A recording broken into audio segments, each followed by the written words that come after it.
Hey everybody, welcome back to Let's Talk. My name is John, and today here on the channel, we're going to be talking about the 1969 epic western, Once Upon a Time in the West, and we're going to be talking about its brand new Paramount Presents 4K Blu-ray that just came out. And before we do that 4K Blu-ray review, I like to give a quick film review, and that's what I'm going to do right now. So if you want to know nothing about this movie, you can skip ahead to the 4K Blu-ray review right now. So Once Upon a Time in the West was originally released in December of 1968 in Rome, and then officially December 21st in Italy, and then it came to the United States in May of 1969, and Paramount shaved 20 minutes off the movie. They felt like they had gotten a disaster in their hands. You know, they gave Sergio Leone a good amount of money to make this movie, but they were not happy with the final product, so they shaved 20 minutes off, and unfortunately because of that decision, it bombed here in the United States originally. Eventually Paramount would restore that official 2-hour and 45-minute version of the film, the official film, you know, without all those cuts that were made, and thankfully they did, because Once Upon a Time in the West is one of the greatest westerns of all time, and one of the greatest films of all time. It's also my second favorite western of all time, only behind 1992's Unforgiven, and Sergio Leone is one of the greatest directors to ever live. He directed the Dollars trilogy of spaghetti westerns with Clint Eastwood. He would later direct another very ambitious film, Once Upon a Time in America, with Robert De Niro, and he always teams up with Amir Morricone, one of the greatest composers of all time, and I think Once Upon a Time in the West is one of the greatest scores of all time, and you match that score up with this incredible film, with this incredible cast, incredible set design, and just incredible makeup effects, and what you end up with is this masterful example of incredible filmmaking. And I know not everybody loves the Western genre, and for a long time I wasn't a big fan of Westerns. It really wasn't until about 2013 and 2014 that I finally went back to Westerns, and I really learned to love them, and now they're one of my favorite genres of all time. I get that, you know, you gotta really get behind the pacing of it, and Once Upon a Time in the West, you know, it's really taken its time, but it really needs to. We gotta see those big vistas. It really does feel like an epic. We're bringing the railroad to the Old West. This is really when the West was changing. Have you ever played the game Red Dead Redemption 2? I know that's a video game and you're comparing a movie to a video game, but once the railroad gets out there, we're gonna bring everything from the East out West. It's really not the Wild West anymore. You know, we gotta have rules and regulations, and we see this in the opening of the movie. You know, we're at a railroad station, really showing us what this movie is about, and we get introduced to Harmonica, played by Charles Bronson in this movie.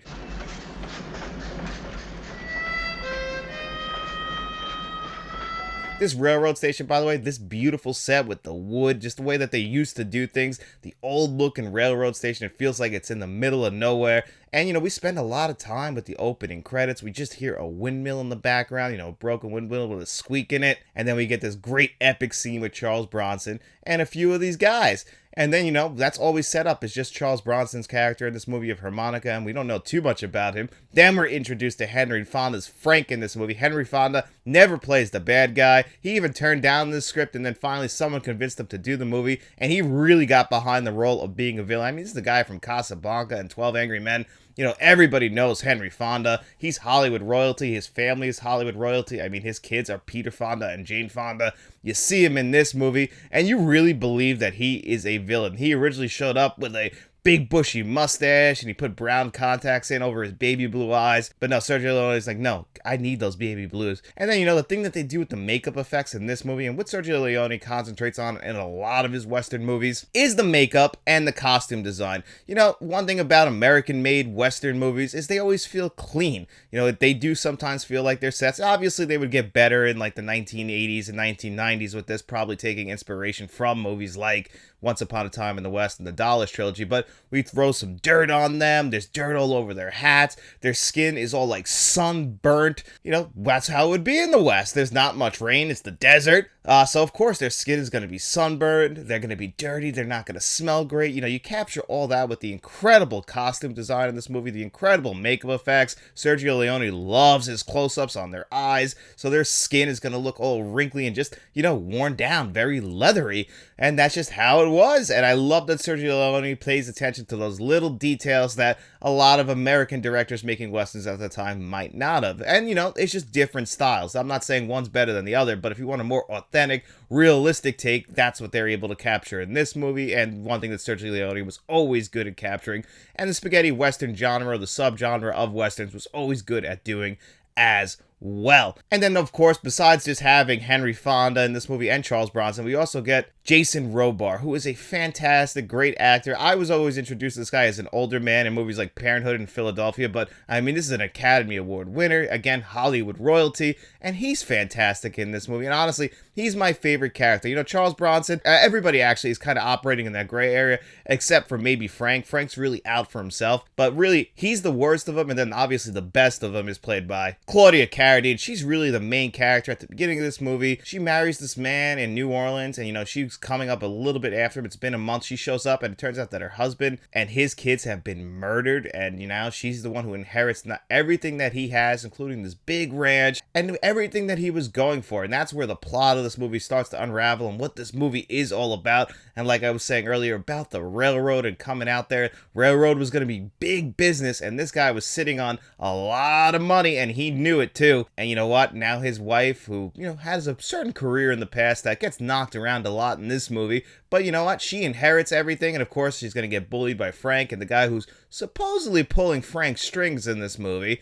But Frank's got a mind of his own, but Charles Bronson, he's going to be the one to intervene on all of that. And then we get Jason Robar, you know, really operating in his own area of things. He's very much in the gray area, but I just love his character. He really kind of says how it is, and he just feels like the most genuine person in this movie. He's not really picking a side. He just kind of feels like he's doing his own thing, and what he is doing, he's, you know, taking care of his guys. It just feels like he's like a genuine character, just such a well-written character. And this story, actually, one thing about this story, besides being done just by Sergio Leone, the original story idea actually was also in the mind of Dario Argento, helped Sergio Leone, and also Bernardo Bertolucci. I think I'm pronouncing that guy's name wrong as well, but Dario Argento, him, and Sergio Leone came up with the story of this movie. And Sergio Leone and Sergio Donante, they're the ones who actually wrote the screenplay for this movie. And everything in this movie is just so well done. There is so much I can go on and on and on about this movie. The amazing score by Morricone, one of my top 5, maybe not top 5, but one of my top 10 favorite scores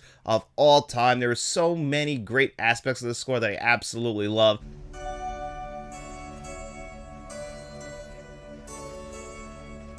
This movie, you know, that's one big piece of this movie. Like I was saying, great set design, great production design, great makeup effects, and then, of course, great acting by all of our leads in this movie. Even all the supporting characters do a great job in this movie. But all of this could not be done without the great direction of Sergio Leone and, of course, that beautiful widescreen shots. It really does feel like an epic. The great control of all the extras in certain scenes. My God, I can go on and on and on about how much I love Once Upon a Time in the West. And if you're somebody who's not a fan of the Western genre, there are certain Westerns I feel like as a cinephile you need to check out just to appreciate the amazing production design, everything that went into this movie. And I really do think that if you haven't seen this one, it's definitely worth your time. And if you are a fan of this movie, maybe you want to check it out on this brand new Paramount Presents 4K Blu-ray that we're going to talk about right now.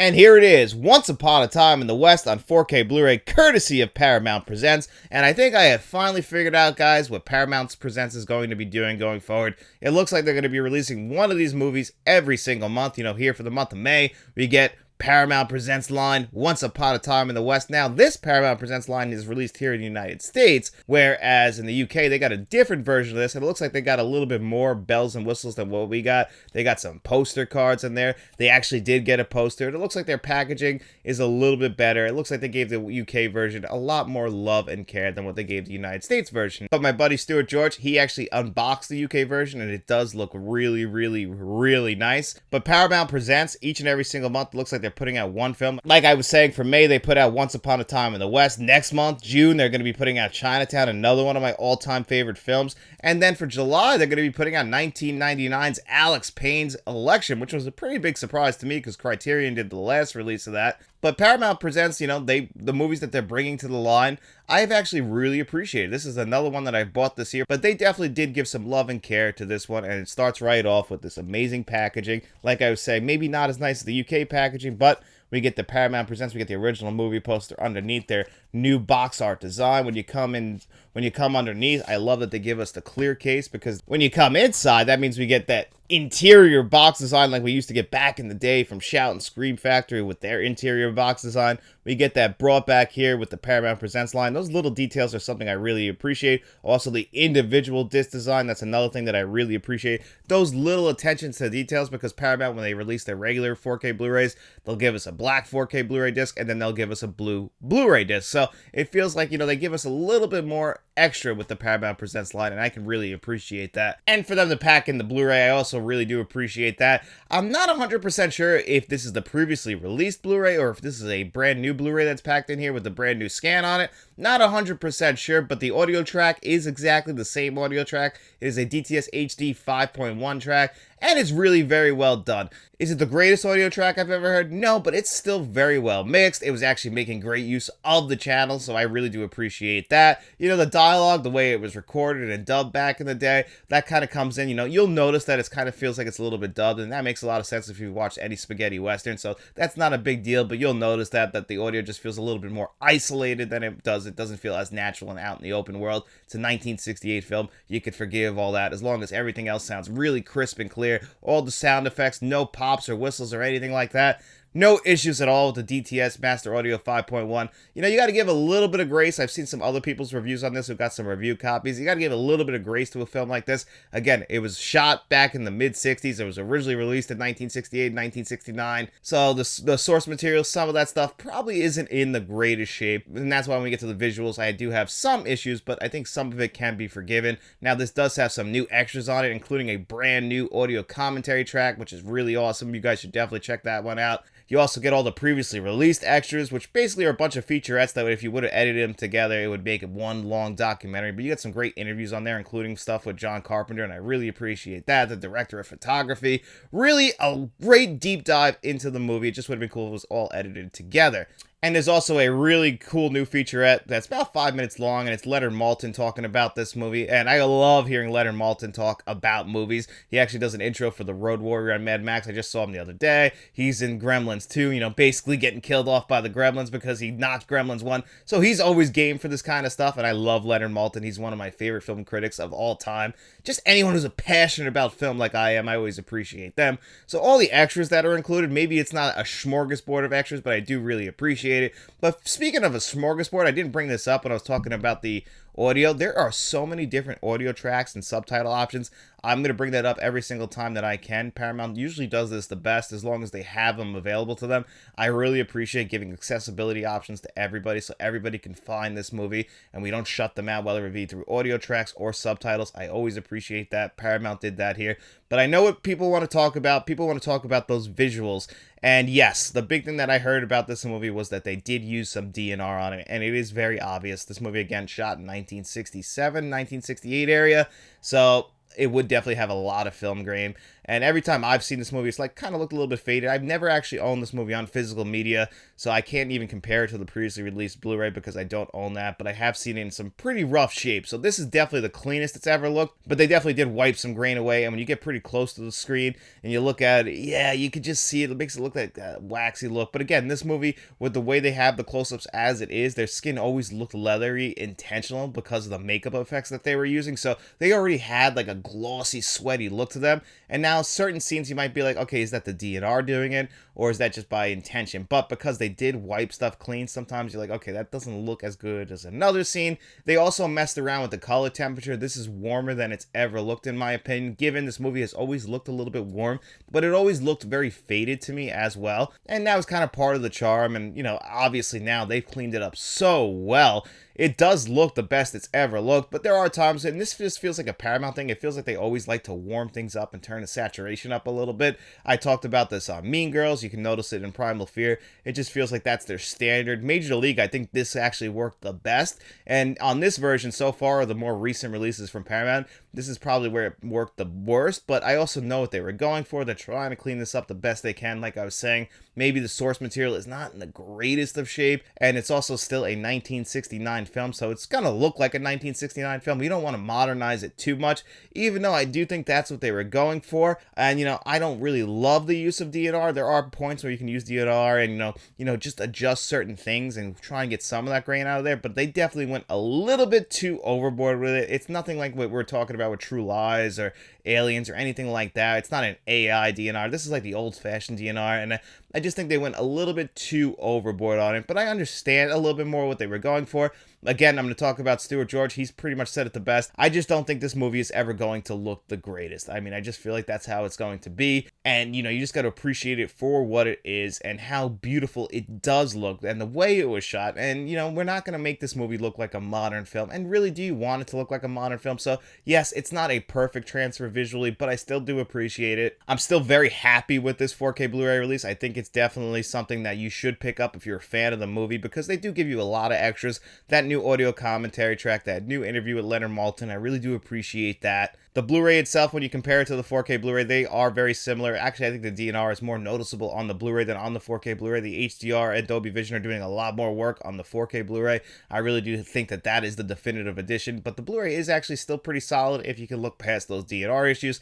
That still does look very warmed up as well. So if you're somebody who buys the 4K Blu-rays just for the Blu-ray is very similar to the 4K Blu-ray, but I do think that the 4K Blu-ray is definitely the more definitive one, because you're going to get more detail, and with all those close-ups that Sergio Leone likes to do in his movies, you're going to want to see that in 4K Blu-ray if you have the means to do it. So I do think that this is definitely one that is still worth your time and money, albeit there are some flaws with this 4K Blu-ray, and I do not understand why the UK and US releases, well, they get certain things while not just giving everybody the best of everything. I'm not too sure what the reasoning is behind that. I'm sure it's a Paramount thing. I'm not 100% sure of the reasoning, but it is very strange, and maybe they want people to double dip because 4Ks are region free. And if you're a big fan of this movie, and I'm a big fan of this movie, I'm sure certain people who are big fans of this movie will actually do that, but I cannot justify it. Paramount Presents are pretty expensive, but at least they do give us a little bit extra than what they do with their regular standard releases, including always packing in the Blu-ray, interior box design, individual disc design, and a little bit more of a premium packaging. And it does look like they put a lot of time and effort into the visuals.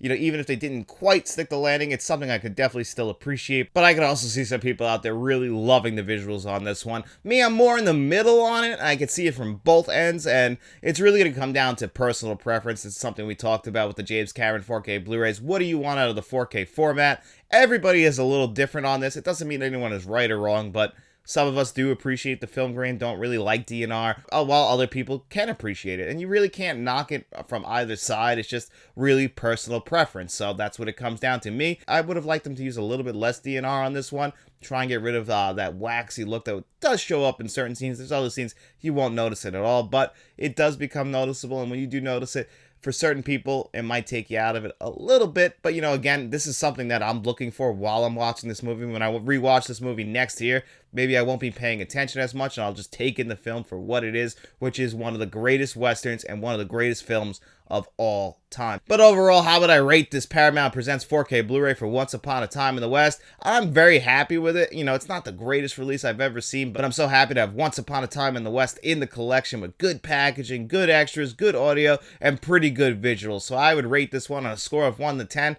I would give it an 8 out of 10. Still really good. Definitely worth your time and money. If you can get this one on a sale, I would say that's definitely the best way to get this movie. Over 30 bucks is a little hard to swing for a lot of people for one movie, unless you're a huge fan of this movie like I am. If you are, it's definitely worth your time and money. Hey guys, just wanted to pop in at the end of the video because it is Friday, and that means it's time for our digital code giveaway. In every single video we do here on Friday, I'm going to ask you guys 2 digital code giveaway questions. All you have to do is answer one of those, and as long as you do that, you come back to Tuesday's video. I put your name on a magic wheel. I spin that wheel 2 times. The 2 names it lands on, they have their choice of the digital codes that you've seen on your screen before you today. But what are we talking about? Well, it's summertime. Well, just about summertime and summer blockbuster season.